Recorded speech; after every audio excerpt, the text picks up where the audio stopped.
নমস্কাৰ আপোনালোক সকলোকে পুনৰবাৰ আপোন নিউজৰ অন্য এটা ভিডিঅ'লৈ স্বাগতম জনাইছো। মাত্ৰ 20 টকাত আপোনালোকে 180 দিনৰ ভ্যালিডিটি লাভ কৰিব। যিটো সময়ত নেকি 349, 249, 199, 179 ৰিচাৰ্জ কৰিলে মাত্ৰ 28 দিনৰ ভ্যালিডিটি পায়। সেই সময়তে ট্ৰাইৰ তৰফৰ পৰা ঘোষণা কৰিছে যে মাত্ৰ 20 টকাত আপোনালোকে 180 দিনৰ ভ্যালিডিটি লাভ কৰিব। 180 দিনৰ ভ্যালিডিটি বা কোম্পানী বিলাক ইমান ভাল হৈ গ'ল নে?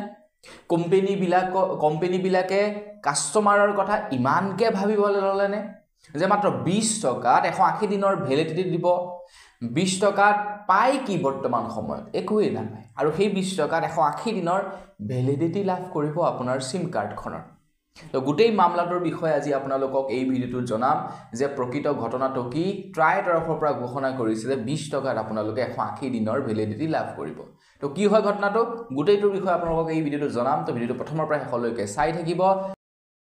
আপোনালোকে চাই আছে আপোন নিউজ। আহক আৰম্ভ কৰোঁ আজিৰ ভিডিঅ'। আজিৰ ভিডিঅ'টো আৰম্ভ কৰাৰ আগতে কমেন্ট এটা কৰি জনাব আপোনালোকৰ বৰ্তমান কি সিম কাৰ্ড আছে, মানে আপুনি কি সিম কাৰ্ড বৰ্তমান ব্যৱহাৰ কৰি আছে, কমেন্ট এটা কৰি জনাব। বৰ্তমান সময়ত আপোনালোকে যদি আপোনাৰ মোবাইলৰ সিম কাৰ্ডখনত যদি ৰিচাৰ্জ ভৰাই নাৰাখে তেন্তে কি হয়, কেইদিনমান আপোনালোকলৈ কল আহিব না, ইনকামিং কল, আউটগোইংটো বন্ধ হৈ যায় আদায় হোৱাৰ লগে লগে। তাৰ কেইদিনমানৰ পাছত আপোনাৰ ইনকামিংও নহা হৈ থাকে, আপোনাৰ মোবাইললৈ কল নহাই হৈ থাকে, আপোনাৰ মানে আকৌ ৰিচাৰ্জ কৰিব লগা হয় ইনকামিংৰ কাৰণে।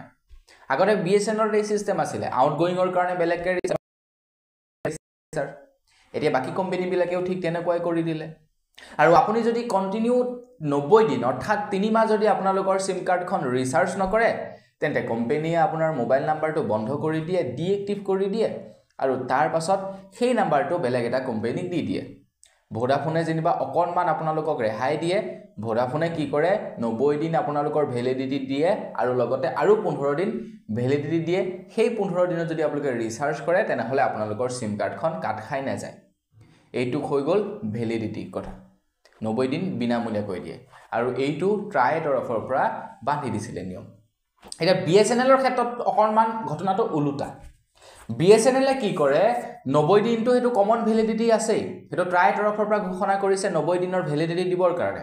কিন্তু BSNL কি কৰে আপোনাৰ মোবাইলত যদি 20 টকা ৰিচাৰ্জ থাকে তেন্তে BSNL কি কৰে সেই 20 টকাটো কাটি আৰু 90 দিন বৃদ্ধি কৰি দিয়ে, মানে 180 দিনৰ ভ্যালিডিটি দি দিয়ে।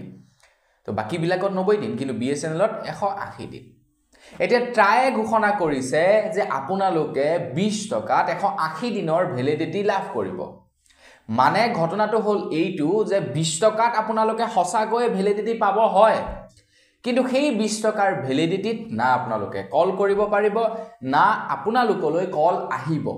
আপোনালোকে ফোন কৰিবৰ কাৰণে, নেট চলাবৰ কাৰণে বা কল কৰিবৰ কাৰণে আপোনালোকে এক্সট্ৰাকৈ ৰিচাৰ্জ কৰিব লাগিব।